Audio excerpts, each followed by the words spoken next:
Assalamualaikum warahmatullahi wabarakatuh. Perkenalkan, nama saya Tumise Septiani, saya mahasiswi Teknologi Pangan dan Hasil Pertanian Angkatan 2020. Pada video ini, saya akan mereview sebuah jurnal untuk memenuhi tugas dari mata kuliah Evaluasi Gizi dalam Pengolahan Pangan. Judul jurnal yang saya review adalah Change of Aggregation and Structural Properties of Heat Denatured Gluten Protein in Fast Frozen Steam Bird during Frozen Storage yang dilakukan oleh Kion dan kawan-kawan pada tahun 2021. Berikut ini yang saya ulas terkait jurnal itu meliputi pendahuluan yang dilanjutkan dengan bahan dan metode yang digunakan, lalu ada hasil penelitian, dan diakhiri dengan kesimpulan. Baik, kita mulai dengan pendahuluan. Roti kukus merupakan makanan pokok tradisional Cina. Hampir sekitar 40% negara Cina menyumbang konsumsi gandum.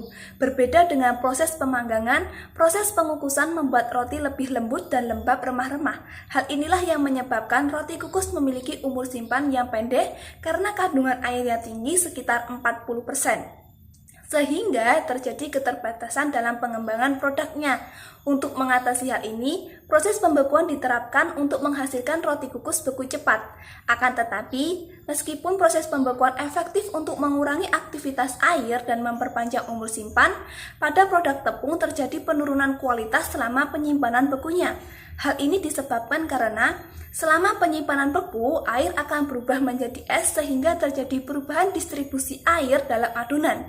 Selain itu, terjadi juga perubahan struktur dan fungsi adonan dari komponen biokimia. Perubahan komponen biokimia selama penyimpanan beku itu meliputi yang pertama, kehilangan aktivitas ragi dan kemampuan retensi gas, yang kedua, degradasi jaringan gluten, yang ketiga, kerusakan granula pati. Selain itu, terdapat penelitian sebelumnya yang menyatakan bahwa kerusakan protein gluten terutama berasal dari adonan sistem beku. Penelitian yang dilakukan oleh Zhao Liu dan Liu menyatakan bahwa berat molekul gluten menurun dan jaringan gluten melemah selama penyimpanan beku yang disebabkan oleh redistribusi air dan rekristalisasi es. Selain itu, ditemukan juga bahwa GMP atau polimer makrogluten juga mengalami depolimerisasi selama penyimpanan beku. Akan tetapi, pengaruh penyimpanan beku terhadap perilaku protein gluten terdenaturasi itu belum dipelajari, terutama pada produk kukus beku cepat. Dengan demikian, penelitian ini bertujuan untuk mengeksplorasi perubahan agregasi dan karakteristik struktural protein gluten terdenaturasi dalam roti kukus beku cepat selama penyimpanan beku.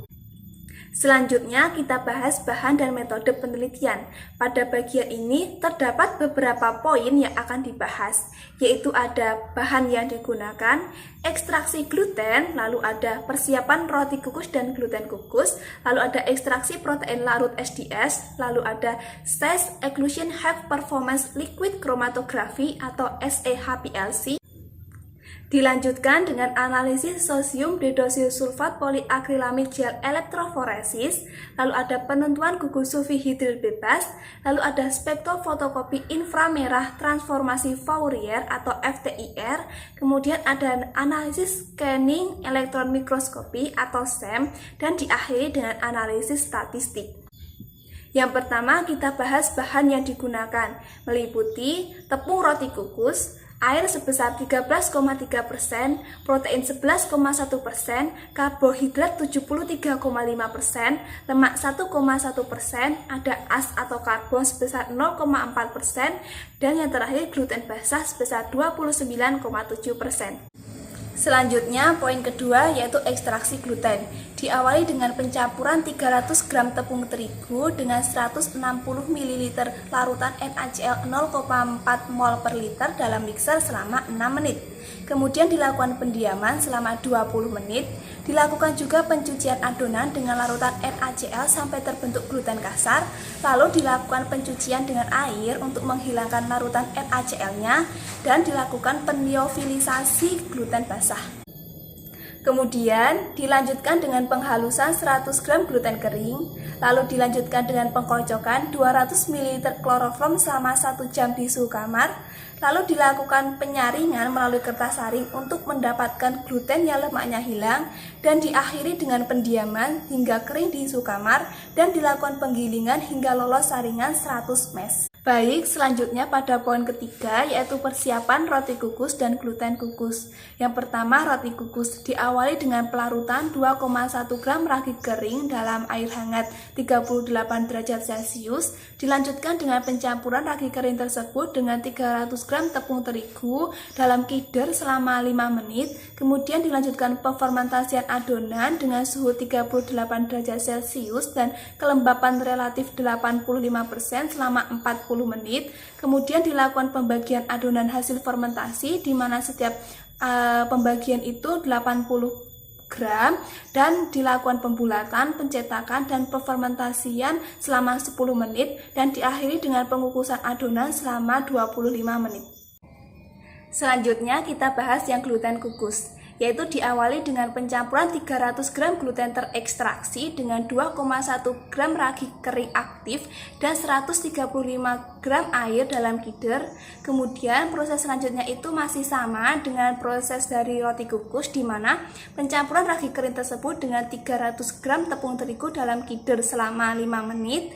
Kemudian dilakukan pefermentasian adonan dengan suhu 38 derajat Celcius dan kelembapan relatif 85% selama 40 menit.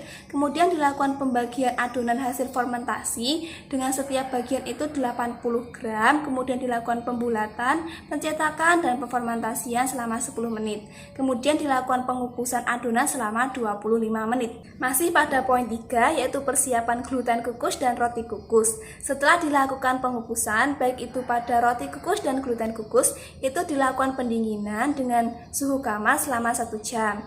Setelah itu dilakukan penyimpanan dalam freezer dengan suhu minus 35 derajat Celcius untuk pendinginan cepat. Setelah itu semua sampel disimpan pada kantong polipropilen dan disimpan pada suhu minus 18 derajat Celcius. Selanjutnya, pada poin 4 kita bahas tentang ekstraksi protein yang larut SDS.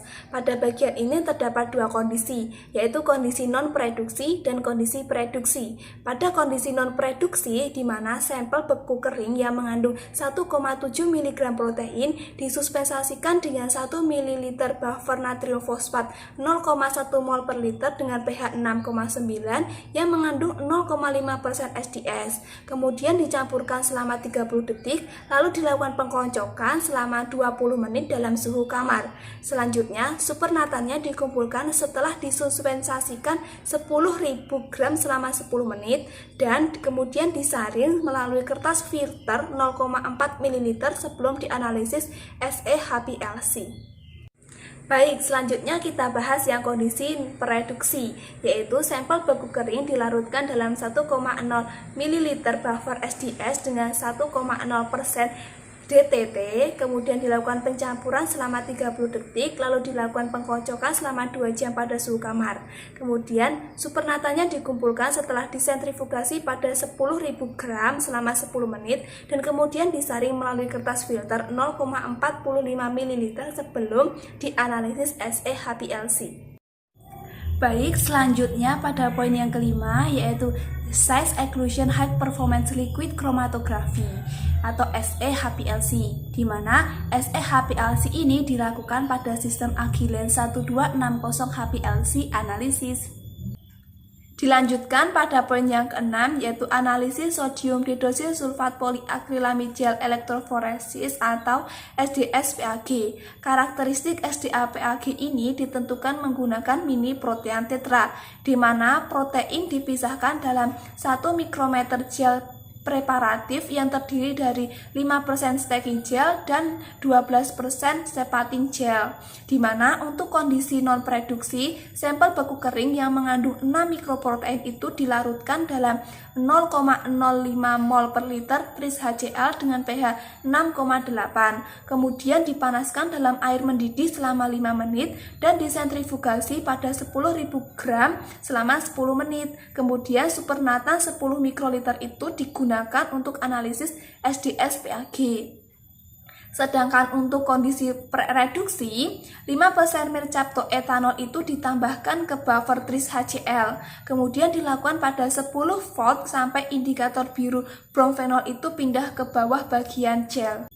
Dilanjutkan pada poin yang ketujuh, yaitu penentuan gugus sulfihidril bebas. Semua sampel yang mengandung 20 mikrogram protein disuspensasikan dalam 5 ml reaksi buffer yang mengandung 10,4 gram per liter tris, 6,9 gram per liter glisin, 1,2 gram per liter EDTA dan 8 mol per liter urea dengan pH 8 direaksikan selama 30 menit pada suhu kamar dengan 0,04 ml dari 4 mg per liter elemen reagen.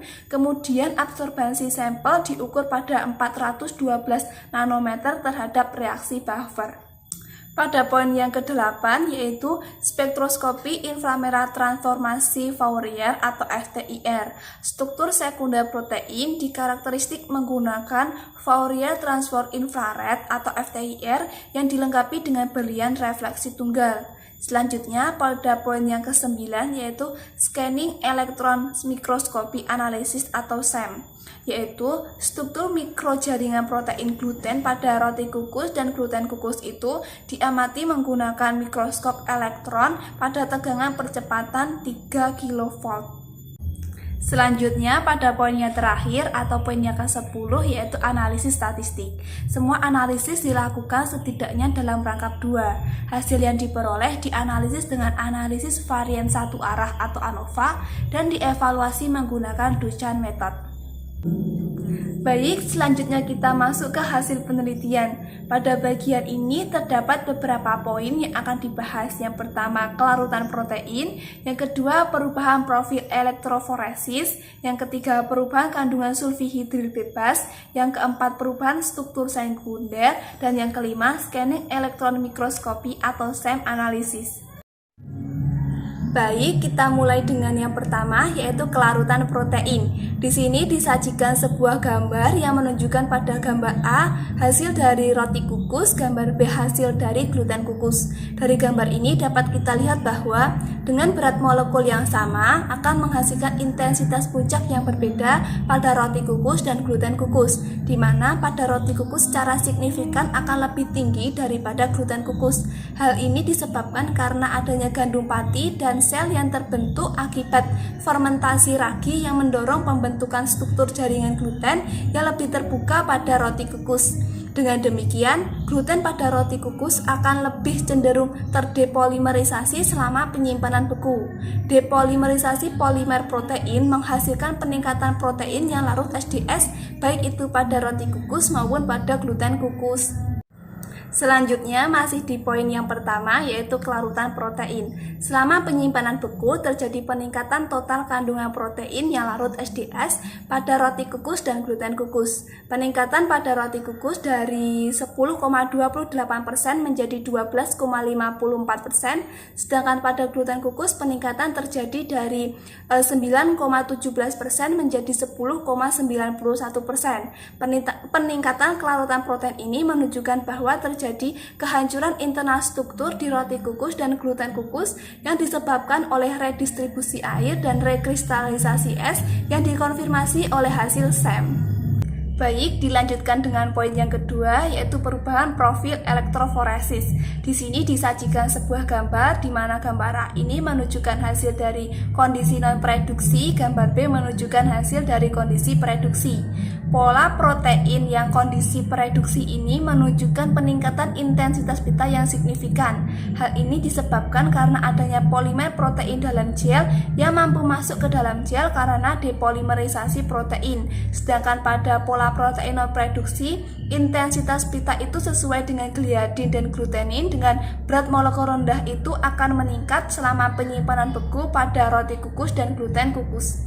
Baik, dilanjutkan dengan poin yang ketiga yaitu perubahan kandungan sulfihidril bebas. Terdapat sebuah grafik di mana grafik yang berwarna hitam itu menunjukkan hasil dari roti kukus dan grafik yang berwarna merah itu menunjukkan hasil dari gluten kukus. Dari grafik ini dapat diketahui bahwa gluten kukus itu memiliki kandungan sulfihidril bebas yang lebih rendah daripada roti kukus karena adanya kandungan pati yang dianalisis melalui SEHPLC, di mana kandungan sulfihidril bebas pada roti kukus itu mengalami peningkatan yang signifikan selama penyimpanan beku, yaitu dari 3,12 mol per gram hingga 5,06 mol per gram.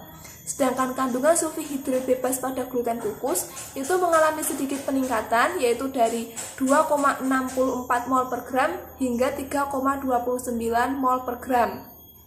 Pengamatan ini menunjukkan bahwa terjadinya depolimerisasi polimer gluten itu disebabkan oleh pemutusan ikatan disulfida dari gluten kukus yang lebih sedikit daripada roti kukus. Baik, dilanjutkan dengan poin yang keempat, yaitu perubahan struktur sekunder, di mana pada penelitian ini digunakan dua sampel, yaitu sampel roti kukus dan gluten kukus. Di sini yang pertama dibahas yang roti kukus terlebih dahulu, yang dapat dilihat dari grafik yang A, di mana grafik ini menunjukkan hasil dari struktur sekunder ada alpha helix, beta sheet, beta altern, dan random coils, di mana beta sheet merupakan struktur sekunder yang dominan pada roti kukus yang mengalami peningkatan dari 32,09% menjadi 39,70% dan kemudian mengalami penurunan menjadi 37,85% dengan penyimpanan beku.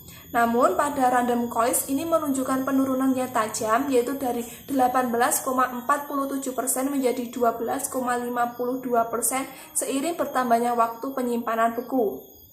Selanjutnya, pada yang beta sheet dan alpha helix itu tidak menunjukkan perubahan yang cukup signifikan selama penyimpanan bekunya.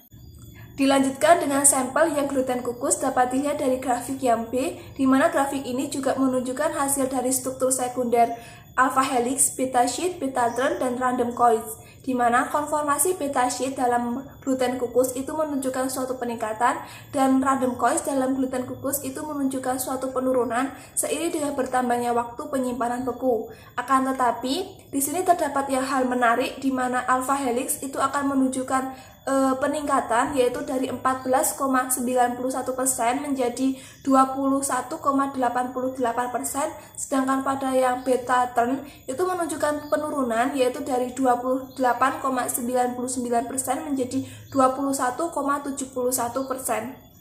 Baik, dilanjutkan dengan poin yang kelima, yaitu scanning elektron mikroskopi atau SEM analisis.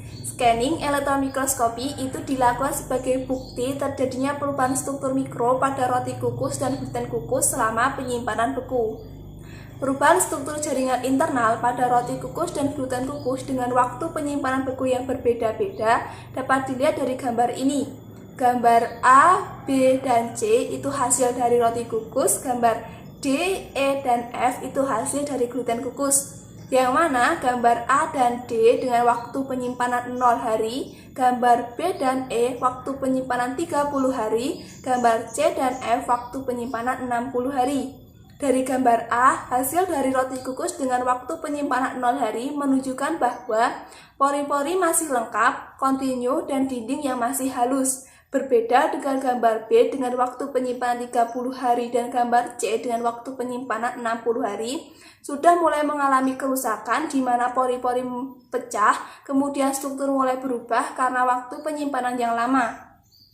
Selanjutnya, setelah 60 hari penyimpanan, pada roti kukus itu akan mengalami kerusakan yang serius dan struktur gluten itu akan menjadi lebih longgar dengan peningkatan fragmen kecil. Kerusakan-kerusakan mekanis ini biasanya terkait dengan redistribusi air dan rekristalisasi es yang mengarah terjadinya dehidrasi pati dan protein dan depolimerisasi polimer gluten. Selanjutnya, dibandingkan dengan roti kukus, pertumbuhan kristal es pada gluten kukus ini sedikit menyebabkan perubahan struktur jaringan internal yang menyebabkan terjadinya jaringan itu menjadi lebih lemah sehingga rongga tidak beraturan dan struktur menjadi lebih longgar. Dengan demikian, dapat disimpulkan bahwa pembentukan es dan rekristalisasi es menyebabkan terjadinya perubahan struktur morfologis pada roti kukus beku cepat sehingga terjadinya depolimerisasi polimer gluten.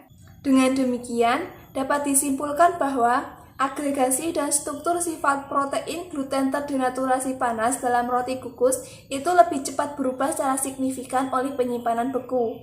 Karena keberadaan gandum dan pati dalam roti kukus membuat lebih rentan terhadap penyimpanan beku. Demikian review jurnal dari saya. Terima kasih atas perhatiannya.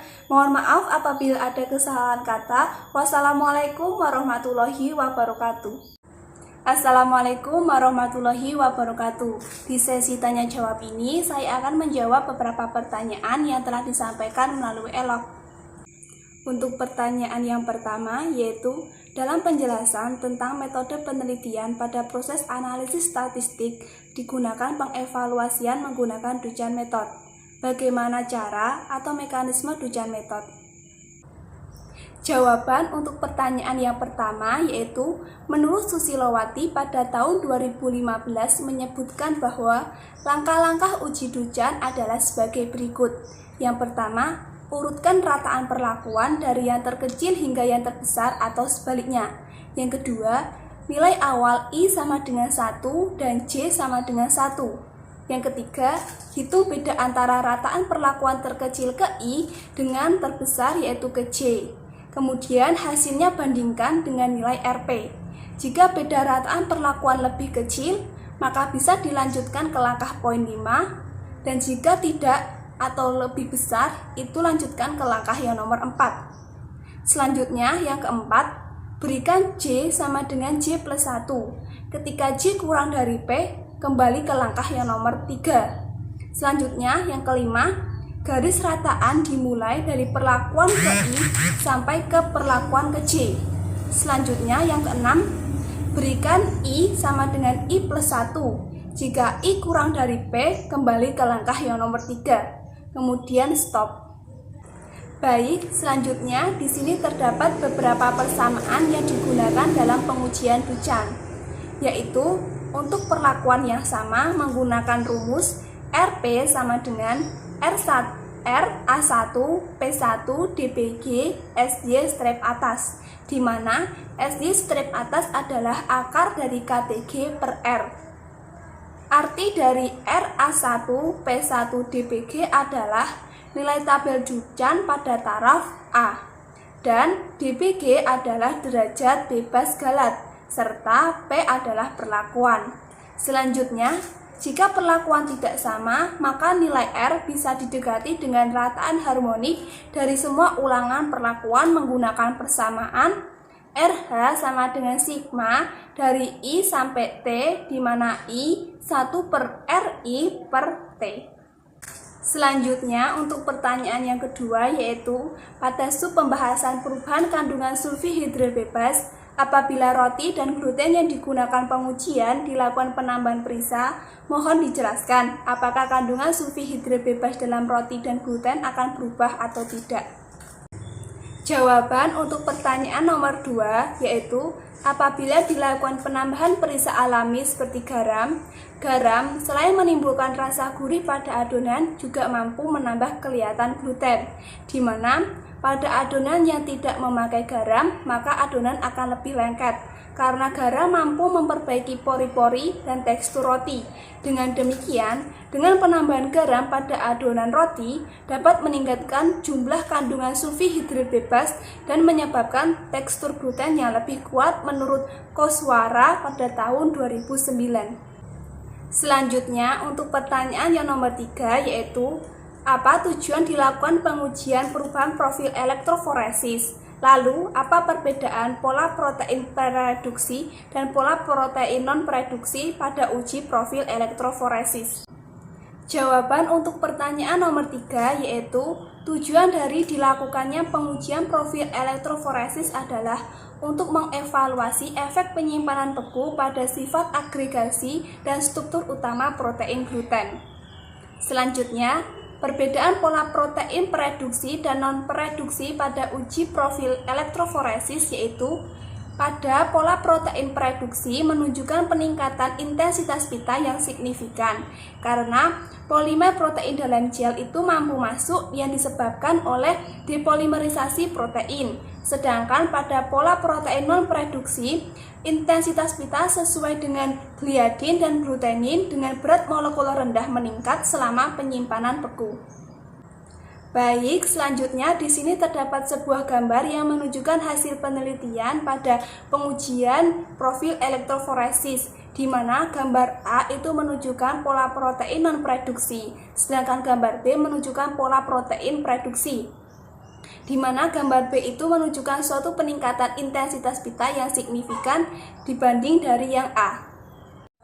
Selanjutnya, pertanyaan yang nomor 4 yaitu, pada hasil penelitian tersebut, apakah metode pengawetan dengan penyimpanan beku dapat diterapkan pada produk dengan kandungan gluten tinggi? Lalu, berapa suhu penyimpanan beku yang sesuai untuk menyimpan produk dengan kandungan gluten agar tidak berubah secara signifikan? Jawaban untuk pertanyaan nomor 4 yaitu, berdasarkan hasil penelitian, metode pengawetan dengan penyimpanan beku kurang efektif untuk diterapkan pada produk dengan kandungan gluten yang tinggi. Hal ini disebabkan selama penyimpanan beku, berat molekul gluten itu akan menurun dan jaringan gluten itu akan melemah yang disebabkan oleh redistribusi air dan rekristalisasi es. Selain itu, polimer makrogluten juga akan mengalami depolimerisasi selama penyimpanan beku. Selanjutnya, terkait dengan suhu penyimpanan beku yang sesuai untuk menyimpan produk dengan kandungan gluten agar tidak terjadi perubahan yang signifikan. Sebelumnya telah disebutkan bahwa pengawetan dengan penyimpanan beku itu kurang efektif untuk menyimpan produk dengan kandungan gluten yang tinggi.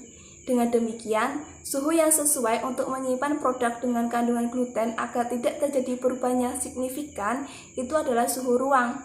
Hal ini didasarkan oleh percobaan yang dilakukan oleh Sujita dan kawan-kawan pada tahun 2018 dengan melakukan perbandingan pada suhu 27 derajat Celcius dan 35 derajat Celcius untuk menyimpan wheat flour. Percobaan ini menghasilkan pada suhu 27 derajat Celcius itu terjadi perubahan yang sedikit, yaitu pada minggu pertama dari 94,17 dan pada pada minggu ke-8 itu berubah menjadi 92,19. Dari sini terlihat bahwa terjadi sedikit perubahan.